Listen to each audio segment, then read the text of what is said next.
សូមគោរពជ្រាបសួរពុកម៉ែបងប្អូនទាំងអស់គ្នាដែលតែងតាមដាននៅទស្សនា podcast យើងកន្លងមកហើយថ្ងៃនេះដែរយើងបានបង្កើតនៅប្រធានបទថ្មីដែលនិយមពីភាពមាំរបស់យុវជនក្នុងការចូលរួមការពារព្រៃឈើនៅតាមសហគមន៍ហើយថ្ងៃនេះដែរអ្វីដែលកាន់តែពិសេសគឺយើងបានធ្វើកិច្ចពិភាក្សានេះនៅក្នុងសាលប្រជុំមួយដែលយើងធ្វើការប្រជុំប្រចាំឆ្នាំឆ្លុះប្រចាំងដែលយើងធ្វើឡើងនៅ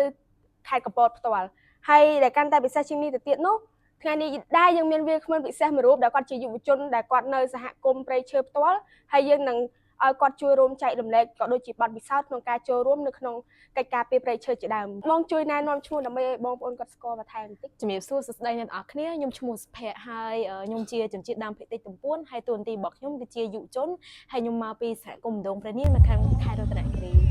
ចាអញ្ចឹងអរគុណច្រើនបងសម្រាប់ការណែនាំខ្លួនអញ្ចឹងដោយដែលយើងបានដឹងឲ្យគាត់ជាជនជាតិដើមភាគតិចហើយថ្ងៃនេះដែរខ្ញុំនឹងមានសំណួរប្រហែលជា 4-5 សំណួរដើម្បីសួរបងអញ្ចឹងដើម្បីកុំឲ្យខាត់ពេកខ្ញុំសូមទៅសំណួរទី1តែម្ដងចង់សួរថាតើបងគិតថាព្រៃឈើមានសារៈសំខាន់បែបណាខ្លះដែរបងហ្នឹងហើយតើតោងជាមួយនឹងសំណួរហ្នឹងបច្ចុប្បន្នប្រទេសជាតិរបស់យើងត្រូវការព្រៃឈើអញ្ចឹងព្រៃឈើវាដើរតួនាទីសំខាន់នៅក្នុងសហគមន៍របស់យើងអញ្ចឹងមនុស្សនិងព្រៃឈើគឺដើរតួនាទីពីរហ្នឹងគឺទន្ទឹមគ្នាប្រសិនបើយើងអត់មានព្រៃឈើទេវាពិបាកក្នុងជីវភាពរបស់យើងរស់នៅទី1មនុស្សសត្វរុក្ខជាតិគឺគាត់ត្រូវការព្រៃឈើប្រសិនបើអត់មានព្រៃឈើទេវាធ្វើឲ្យភពផែនដីរបស់យើងវាប្រែប្រួលអាកាសធាតុវាអាចមានគ្រោះទឹកជំនន់ហើយនឹងប្រែប្រួលកម្ដៅផ្សេងចាអញ្ចឹងដែលបងលើកឡើងមកហ្នឹងគឺព្រៃឈើមានសារៈសំខាន់ខ្លាំងសម្រាប់មនុស្សហើយមិនថាមនុស្សទេក៏សត្វក៏ដូចគ្នាដែរអញ្ចឹងបន្តទៅទៀតខ្ញុំចង់សួរបងថាក្នុងនាមបងជាយុវជនផ្ទាល់តើបងគិតថាយុវជនគ្នាយើងហ្នឹងគាត់មានតួនាទីសំខាន់ដែរឬអត់ក្នុងការចូលរួមការពារព្រៃឈើដែរបងហ្នឹងហើយតើតោងជាមួយនឹងសំណួរហ្នឹងយុវជនពិតជាដើរតួនាទីសំខាន់ក្នុងការពារព្រៃឈើបើសិនបើអត់មានយុវជនទេសួរថាតើអ្នកណាជាអ្នកបន្តវេនពី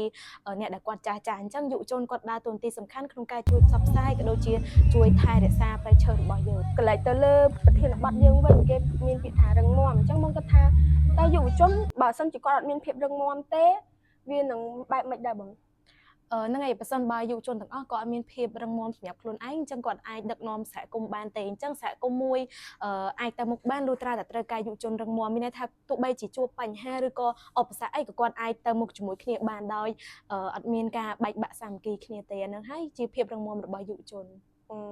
ញ្ចឹងយុវជនពិតជាសំខាន់ក្នុងការការពារព្រៃឈើណោះបងណោះអញ្ចឹងចង់បន្តបន្តិចទៀតតើបងគិតថាមិនថាតែយុវជនទេតើសហគមន៍នៅក្នុង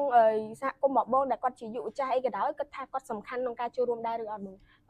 ហ្នឹងហើយតទៅជាមួយនឹងសំណួរហ្នឹងទាំងយុវចាស់ទាំងយុវជនគឺគាត់ពិតជាមានសារៈសំខាន់មានន័យថានៅពេលដែលធ្វើការមួយយើងអាចខ្វះយុវចាស់ឬក៏យុវជនបានទេអញ្ចឹងពួកគាត់ត្រូវតែមានភាពសហការគ្នាដើម្បីឲ្យធ្វើយ៉ាងណាឲ្យសហគមន៍របស់គាត់ហ្នឹងទៅមុខបានដោយរលូនចាបងអញ្ចឹងដោយដែលបងលើកឡើងមិញគឺថាមិនមែនតែយុវជនគាត់សំខាន់ទេអញ្ចឹងក្នុងនាមជាមនុស្សចាស់ក៏សំខាន់ដូចគ្នាដែរដូចជាចែករំលែកបទពិសោធន៍ក៏ដូចជាដឹកនាំឲ្យយុវជនគាត់ធ្វើអ្វីដែលល្អជាងពីមុនអីអញ្ចឹងទៅអញ្ចឹងបន្តទៅទៀតខ្ញុំចង់ដឹងថានៅពេលដែលកំឡុងពេលដែលបងការពារព្រៃឈើអញ្ចឹងតើមានបញ្ហាប្រឈមអីគេខ្លះដែលបងធ្លាប់ជួបកន្លងមកដែរហ្នឹងហើយអំឡុងពេលដែលយើងបានធ្វើសកម្មភាពហ្នឹងគឺវាមានបញ្ហាប្រឈមច្រើនទីមួយអាចនិយាយបានថានៅក្នុងសហគមន៍របស់យើងទាំងយុវចាស់ទាំងយុវជនគឺគាត់ចំណេះដឹងរបស់គាត់គឺនៅមានកម្រិតហើយមួយវិញទៀតតទៅជាមួយនឹងការគ្រប់គ្រងអញ្ចឹងយើងខ្វះធនធានមានន័យថាយើងខ្វះការគ្រប់គ្រងពីស្ថាប័នផ្សេងអាហ្នឹងហើយជាបញ្ហាប្រឈមរបស់យើងកំឡុងពេលដែលមានបញ្ហាហ្នឹងកើតឡើងតើក្រុមបងបានដោះស្រាយរបៀបណាដែរបងដូចទៅលើខ្វះចំណេះដឹងអីអញ្ចឹងមានវគ្គផ្សព្វផ្សាយអីតាក់ទងបន្ថែមចំណេះដឹងទៅពួកគាត់អីដែរអត់បងតទៅជាមួយនឹងបញ្ហាហ្នឹងជាដំណោះស្រាយមួយល្អដោយសារតែយើងបានស្គាល់ស្ថាប័នផ្សេងដែរអញ្ចឹងយើងបានពិគ្រោះក៏ដូចជាយើងបានសូមបទពិសោធន៍ពីគាត់ដើម្បីយើងចែករំលែកបន្តទៅអ្នកដែលគាត់ចំណេះដឹងរបស់គាត់អត់សូវមានអញ្ចឹងណាហើយមួយវិញទៀតតទៅជាមួយនឹងធនធានអញ្ចឹងអីដែលយើងអាចបានអ្វីដែលយើងអាចជួយសហគមន៍របស់យើងបានតាមរយៈការគៀងគរពីស្ថាប័នផ្សេងដែលគាត់ធ្វើការតទៅជាមួយនឹងព្រៃឈើហើយនឹងធនធានធម្មជាតិដីធ្លីចាបងអញ្ចឹងបងគាត់បានលើកឡើងយ៉ាងក្បោះក្បាយទៅលើបញ្ហាក៏ដូចជាដំណោះស្រាយដែលគាត់បានធ្វើកន្លងមកបងបានចូលរួមជាមួយនឹងអង្គការអានសាបងមើលឃើញថាក្នុងសហគមន៍បងមានការអភិវឌ្ឍអីគេខ្លះហើយនឹងរីកចម្រើនឬក៏ផ្លាស់ប្រែគេខ្លះដែរបងហ្នឹងហើយតទៅជាមួយនឹងរយៈពេល2ឆ្នាំដែលយើងបានចូលរួមជាមួយនឹងអានសា ច្រាក់ហើយនឹងខ្លាច់អ្វីដែលផ្លាស់ប្ដូរទាំងខ្លួនឯងនិងសហគមន៍គឺមានការផ្លាស់ប្ដូរច្រើនទីមួយនៅក្នុងសហគមន៍របស់យើងឃើញថាយុវជនគាត់មានការចូលរួមបានច្រើនជាងមុនតាមរយៈការគៀងគោប្រកួតឲ្យប្រកួតចូលរួមជាមួយនឹងយើងហើយមួយវិញទៀតយើងបានចុះទៅស្រង់តន័យនៅក្នុងសហគមន៍តាមរយៈប្រព័ន្ធគោបូថាតើនៅក្នុងសហគមន៍របស់យើងបានជួបបញ្ហាប្រឈមអីគេខ្លះហើយមួយវិញទៀតបន្ទាប់ពីយើងបានស្វែងរកបញ្ហានឹងហើយក៏យើងអាចបានទុកចោលដែរយើងយកបញ្ហានឹងយើងទៅធ្វើបទបង្ហាញនៅថ្នាក់ស្រុកហើយថ្នាក់ខេត្តមួយវិញទៀតយើងឃើញថាយុវជនហើយនឹងយុវចាស់នៅក្នុងសហគមន៍គឺប្រកួត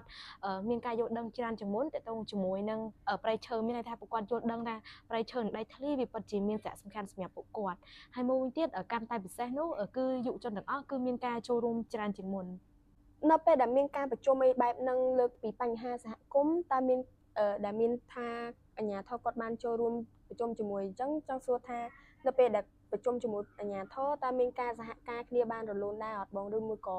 នៅអត់សូវចុះសម្រុងគ្នាទេហ្នឹងហើយបងទៅតងជាមួយនឹងការសហការរវាងយុវជនហើយនិងអាជ្ញាធរបច្ចុប្បន្ននេះឃើញថាអាជ្ញាធរគាត់ទទួលស្គាល់យុវជនយើងមានន័យថាគាត់ផ្ដល់ឱកាសយុវជនយើងក្នុងការធ្វើការងារជាមួយនឹងគាត់នៅពេលដែលយុវជនគាត់ជួបបញ្ហាប្រទះគាត់អាចទៅសហការជាមួយនឹងអាជ្ញាធរបានដោយរលូនដោយមានការបង្អាក់ឱកាសយុវជនទេហើយមួយវិញទៀតនៅបច្ចុប្បន្ននេះគឺសហគមន៍របស់ខ្ញុំបានរៀបចំឡើងថ្មីនៅគណៈកម្មការគ្រប់គ្រងព្រៃឈើចាថាអាជ្ញាធរគាត់សហការជាមួយយើងតាំងពីដើមមកឬក៏ទើបថ្មីនេះទេបងហ្នឹងហើយបងតាំងពីដើមតាំងពីចាប់ដើមមានកម្រងហ្នឹងមកគឺយើងពួកគាត់មានភាពសហការជាមួយនឹងយើងរហូតសារអីជូនពរទៅកាន់យុវជនគាត់ជំនាន់ក្រោយទៀតដែរអត់បងជាចុងក្រោយក្នុងនាមយើងជាយុវជនយើងត្រូវរួមគ្នាថែរក្សាធនធានធម្មជាតិព្រោះបើសិនបើអត់មានធនធានធម្មជាតិទេយើងក៏អាចរស់នៅដោយមានភាពងាយស្រួលដែរអញ្ចឹងក្នុងនាមយើងជាយុវជនយើងចូលរួមថែរក្សាបរិស្ថានកុំបំផ្លាញបរិស្ថានអីចាំមានតែប៉ុណ្ណឹងបងចាអញ្ចឹងអរគុណច្រើនសម្រាប់ការផ្ដល់ជាកិត្តិយសក្នុងចូលរួមកម្មវិធី podcast របស់យើងថ្ងៃនេះអញ្ចឹងខ្ញុំសូមសរុបមកវិញបន្តិចនៅការលើកឡើងរបស់គាត់ពាក់ព័ន្ធទៅលើព្រៃឈើគឺមានសារៈសំខាន់ទៅលើទាំងមនុស្សទាំងសត្វជាដើមដើម្បីបើសិនជាអត់មានព្រៃឈើទេគាត់ដូចគាត់លើកឡើងអញ្ចឹងនឹងមានការបំរែបំរួលអាកាសធាតុអីជាដើមនឹងឯងហើយគាត់ថាយុវជនគឺពិតជាសំខាន់ណាស់ហើយមិនត្រឹមតែយុវជនទេសហគមន៍ក៏សំខាន់ដូចគ្នាដែរអញ្ចឹងតើតែសាមគ្គីគ្នាទើបអាចការពារព្រៃឈើរបស់យើងបានហើយអ្វីដែលគាត់ជួបប្រទះកន្លងមកគឺពាក់ព័ន្ធទៅលើការខ្វះចំណេះដឹងក៏ដូចជាធនធានប៉ុន្តែដំណើរដែលពួកគាត់ដោះស្រាយគឺព្យាយាមគៀងគរគ្នាឯងព្យាយាមគៀងគរសហគមន៍ក៏ដូចជាស្វែងរកការគ្រប់គ្រងពីខាងស្ថាប័នអង្គការផ្សេងជាដើមដែរហើយអញ្ចឹងខ្ញុំមានតែប៉ុណ្្នឹងអរគុណច្រើនសម្រាប់ការចូលរួមថ្ងៃនេះដែរហើយសង្ឃឹមថាពុកម៉ែបងប្អូននឹងបន្តតាមដានទស្សនានៅ podcast របស់យើងនៅពេលក្រោយៗទៀតអរគុណច្រើន